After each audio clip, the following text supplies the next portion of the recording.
Hello po sa inyong lahat mga ka-crypto. Ako po si Pinoy Crypto Trader at sa video na ito ay atin pong pag-uusapan ang tungkol dito sa isang trader na kumita po ng $26 million sa pamamagitan po ng pagtitrade ng mga meme coins dito kay Solana.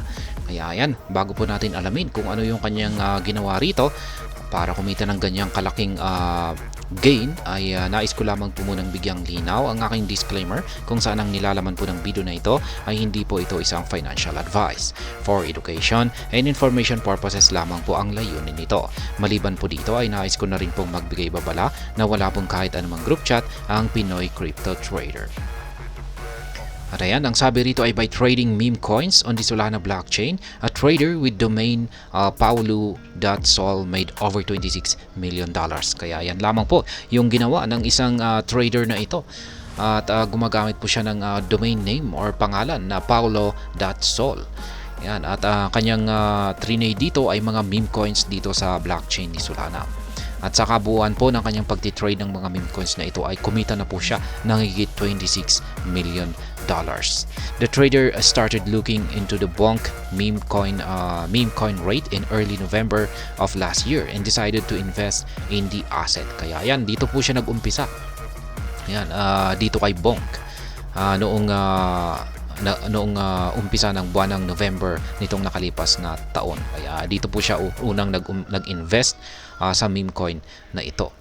A trader who participated in what is known as swing trading made over $6.28 million of fluctuations in the token price. Kaya ayan, ang ginamit daw po niyang isang paraan sa pagtitrade dito po kay Bonk ay isa pong swing trading strategy. Ayan, at nagawa po niyang kumita sa fluctuations ng market price nito ng higit $6.28 million. Kaya ayan, laki po niyan. The trader started purchasing Dogwiffe Hot coin in December 2023 and Joe Biden in March 2024. Kaya ayan, yun nga lang at hindi po binanggit dito kung magkano yung ginamit niyang puhunan. At yan, pagkatapos po niyang kumina kay Bonk ay ang sinunod naman po niya ay itong si Dogwiffe Hot at saka si Joe Biden. Yan, binili po niya ang kanyang Dogwiffe Hot coin noong December 2023 at ang kanyang Joe Biden coin naman ay nitong March 2024. His purchases occurred just as the value of meme coins started to skyrocket.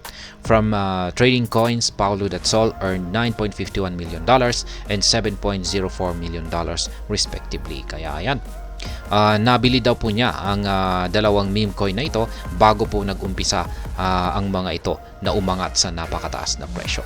Kaya pagdating po kay Dogwiffe Hot ay kumita po siya ng $9.51 million. Ang laki po. Samantala kay Joe Biden ay kumita naman po siya ng $7.04 million.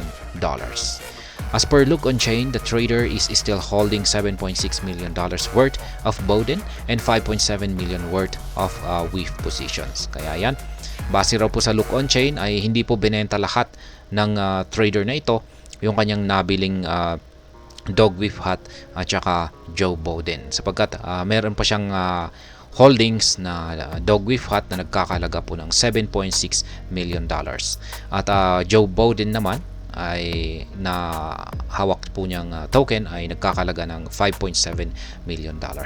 Kaya yan, hawak po niya siguro ito dahil sa tingin niya ay meron pang itataas ang mga ito. He became Solana's largest PUPS holder, PUPS holder, after spending nearly $6 million on the token and $1.77 million on PopCat. Ayan. Ito na rin yung sumunod na meme coin kung saan siya nag-invest. Nag-invest po siya dito kay PUPS at saka kay PopCat. Dito kay PUPS ay laki po ng kanyang in-invest dito. Nag-invest po siya ng $6 million at siya po ang pinakamalaking holder ngayon ng PUPS token. At $1.77 million naman ang kanyang ininvest kay PopCat. The analysts at the company have previously highlighted the successful trading activities of traders in relation to the continuing boom of meme tokens, so this is not surprising. Kaya yan, kamakailan lamang po ay hinighlight po ng ng Solana yung successful or yung tagumpay na trading activities ng trader na ito na si Paulo.Sol. Ayan, ayon po dito ay yung patuloy po na pag-boom ng mga meme tokens ay hindi raw po nakakasorpresa na maraming kumikita rito na mga traders or investors. But there aren't many of them, those that do either have insider knowledge or are seasoned pros. Kaya yan. Ibig sabihin ay meron po talagang kumikita rito ng mga traders.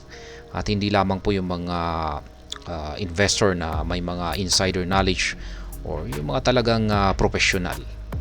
Kaya ayan.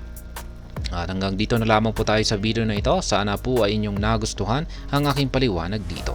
Kung inyo po itong nagustuhan ay pakiclick lamang po ang like button nito. Para naman po sa mga bago lamang dito, kayo po ay aking inaanyayahan para mag-subscribe. Pakiclick na rin po ang bell icon nito dahil ito po ang siyang magsisilbing notification nito sa mga bago kong videos na akin pong ina-upload sa aking YouTube channel na ito. Marami pong salamat sa panonood. Ingat po tayo lagi at God bless po sa ating lahat.